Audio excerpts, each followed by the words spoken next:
وصیت رسول صلی اللہ علیہ وسلم اور انعام۔ برا بن عازب رضی اللہ عنہما نے بیان کیا کہ نبی کریم صلی اللہ علیہ وسلم نے ایک صحابی کو وصیت کی اور فرمایا کہ جب بستر پر جانے لگو تو یہ دعا پڑھا کرو: اللہم اسلمت نفسی الیک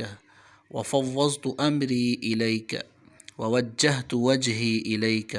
والجأت ظہری الیک رغبۃ ورہبۃ الیک لا ملجأ ولا منجأ منک الا الیک